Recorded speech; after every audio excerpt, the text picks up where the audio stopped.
Bien, y nosotros seguimos aquí en, ya iba a decir, la rotativa del aire, no.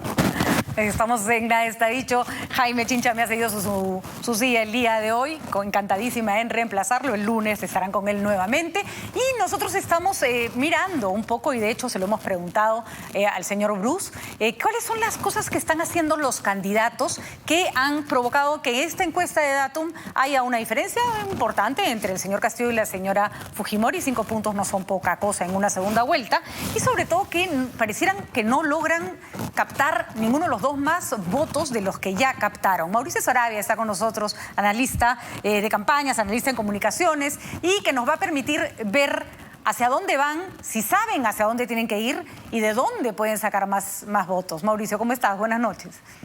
Hola Patricia, ¿cómo estás? Qué gusto verte. Igualmente. Conversaba con Carlos Bruce y toda la mañana me ha dado vueltas cuando veía las cifras esta imagen en la cabeza, que es cuando sirves arroz y ya no te queda arroz y lo que te queda es el concolón que se ha pegado en la olla.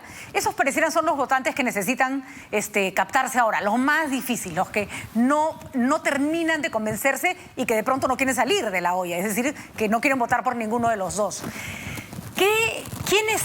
¿Por qué la candidatura de la señora Fujimori subió como espuma y ahora parece haber llegado en esta semana por lo menos, a un techo? ¿Ha estado haciendo las cosas mal? Lo primero es que creo que en la semana después de la primera vuelta, Castillo llega a su techo. Empezó el techo. Era su crecimiento inercial casi. Y por lógica, Fujimori todavía queda en su votación de primera vuelta. De acuerdo. Esa primera reacción se capta recién en la segunda semana y es ahí donde ya se pone en una situación más real, la verdad, ¿no? O sea, por supuesto. Esta sensación de entre 10 y 5 puntos, incluso se ha llegado a poner a menos, a 3 puntos ha llegado a estar. Entonces me parece natural ese crecimiento. Ahora, yo creo que el equipo de Fujimori ya debería haber estado encima de Castillo de acuerdo a sus previsiones. Han estado haciendo una campaña en esa lógica y no lo han logrado, ¿no? Ahora, con respecto a esta figura del arroz, que me parece bien interesante, hay una parte de ese arroz que nunca lo salvas, o sea, que queda en la olla, ¿no es cierto? Que por más que rasques... Por más que rasques ahí, chao, ¿no? Exacto, pero el problema es que el dato para mí más relevante del simulacro, de la encuesta de Datum, es que ese concolón ya está en sus niveles históricos, casi. O sea, lo que vas a llegar a raspar de eso ya son 2, 3 puntos. Entonces la cosa ya no es convencer a eso, sino quitarle al otro. Y ahí es donde creo que Fujimori la tiene más complicada.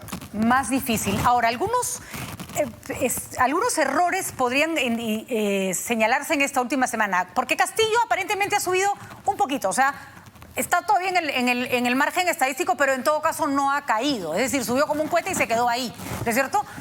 Fujimori tiene que, para que llegue y le gane a Castillo, si es que eso ocurriera, tiene que seguir subiendo, no se puede parar, no se puede quedar a 3 puntos porque no la va a hacer. Y por ejemplo, Santa Mónica, ¿fue una buena idea? Exponerse a viajar para ir a ver a Vargas Llosa y que el juez le dijera no, tú no puedes salir del país y le recitara todas las cosas por las cuales está investigada.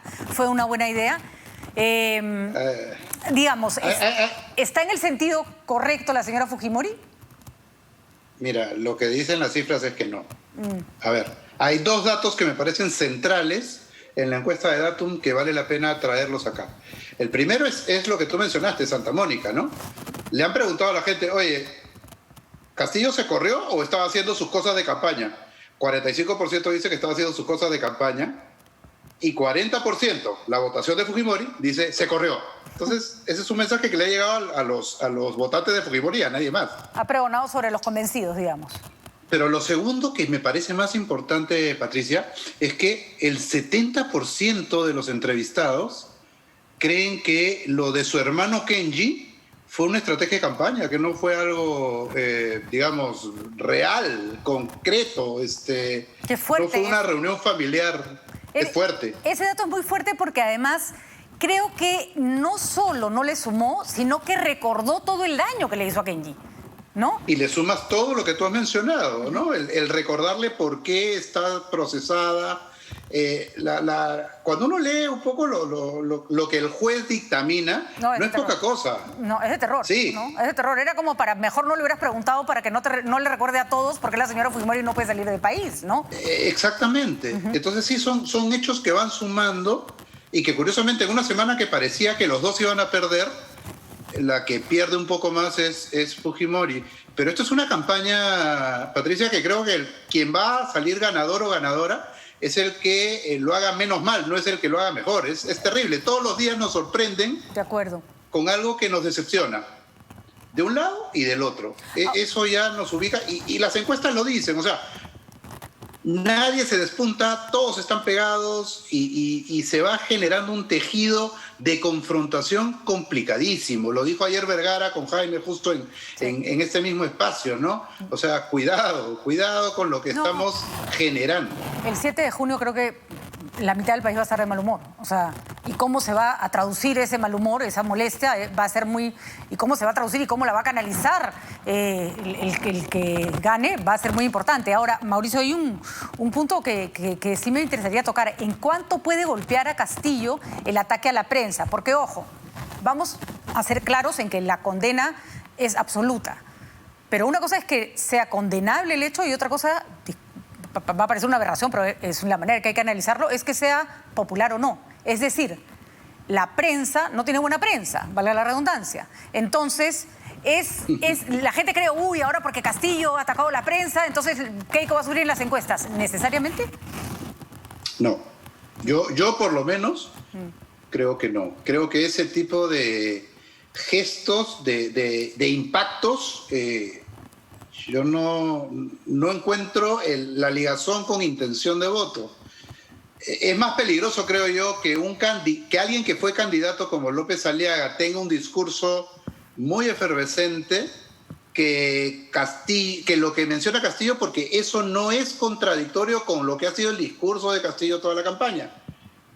Una de las cosas que, escuchando al exministro Bruce, yo recordaba es: ¿qué tanto estamos conociendo realmente la racionalidad de los votantes? Nos están ayudando un montón de analistas nuevos a entender cómo está votando el peruano. Pero yo sí creo que los discursos, la praxis política, el avance de lo que está haciendo Castillo es algo en lo que tenemos que meternos más, a analizar, a investigar, a entender y a comprender, porque no basta solo con decir que es un voto de protesta. Yo creo que hay un espacio por el cual se ha construido y se ha hilvanado un discurso que el 40%, 45% del país está respondiendo a eso, ¿no? Eso es importante. Y lamentablemente creo que la prensa no está metido en ese saco. No, y definitivamente. Además hay algo...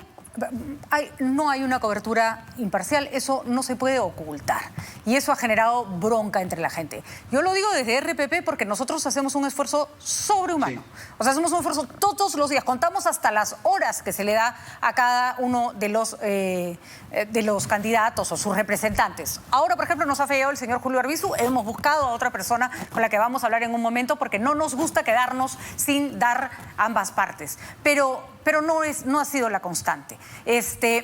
Y ahí creo que hay un problema que si no identificas por qué la gente está votando, no le puedes ofrecer, por qué está votando por Castillo, no le puedes ofrecer una alternativa para jalar ese voto. Y claramente no es un voto de bronca, no es un voto de protesta, es un voto más de desesperación por un cambio. Y la señora Fujimori tiene la difícil tarea de, por estar a la derecha de Castillo, defender algo que lo que la gente quiere que la gente quiere que cambie. ¿Cómo va a encontrarle la cuadratura de ese círculo para poder proponer lo que ella llama un cambio hacia adelante y que la gente crea que realmente las cosas van a ser distintas? Es que es bien complicado porque tenemos una articulación del discurso muy centralizada, o sea, no, la Constitución no se puede cambiar porque es inconstitucional. Lo dijo Bruce hace 5 minutos. Ya, ok, ¿estamos partiendo de un criterio de realidad o de un criterio de que yo digo que así no se puede hacer las cosas? Pero ¿por qué está votando la gente? O sea, creo que hay un espacio en el cual se debe discutir qué es aquello que la gente está trayendo a estas elecciones a partir de lo que Castillo está generando y está dando a conocer. Eso no queda claro, porque entonces nos basamos en el deber ser y nos olvidamos de lo que está pasando en la realidad. Y creo que ese es el gran...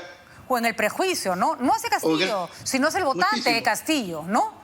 Muchísimo. ¿No? Pero hay que entender, o sea, hasta el prejuicio como fenómeno social hay que entenderlo. Así es. Y hay que encauzarlo. Ahora, y con eso tenemos que terminar, Mauricio. Creo que queda claro que la peor desgracia que podría ocurrir es que al final no cambie nada para el peruano, ¿no es cierto? O sea, olvidémonos si sale Castillo o Keiko. Si las cosas se mantienen tal cual están, nos estamos volviendo en una sociedad insostenible. Y, ojo, en una región insostenible. Esto no solo está pasando en el Perú. Somos la región más desigual del mundo y la desigualdad genera este tipo de reacciones, ¿no? Sin duda. Pero o sea, salimos de un proceso de reforma política que no significó nada. Nada. O sea, en la práctica no significó nada. Entonces, nosotros somos un país muy acostumbrado digamos, a la pompa, pero que en el fondo no pase nada a nivel de base. Y creo que Castillo representa bien eso. Y como tú bien dices, la probabilidad de que tampoco cambie nada con él es alta. También, por supuesto. Por supuesto. O sea, entonces... Como lo hemos visto en gobiernos como el de Humala, que prometió grandes cambios y al final no cambió. Básicamente la esencia no cambió. La esencia no cambió, efectivamente. La esencia no cambió.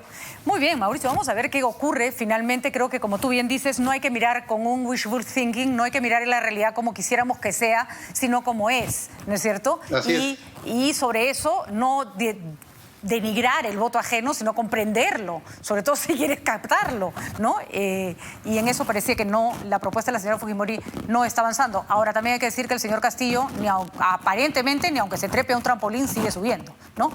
Aparentemente llegó No, parece que no.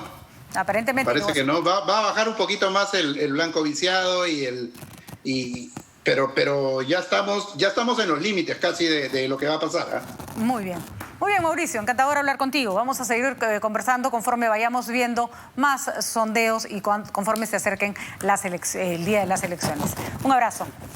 Muchas gracias, Patricia, que estés muy bien. Chao. Tú también. Mauricio Saravia, entonces, ayudándonos a entender por qué los números de las encuestas están como están. Vamos a una pausa y regresamos.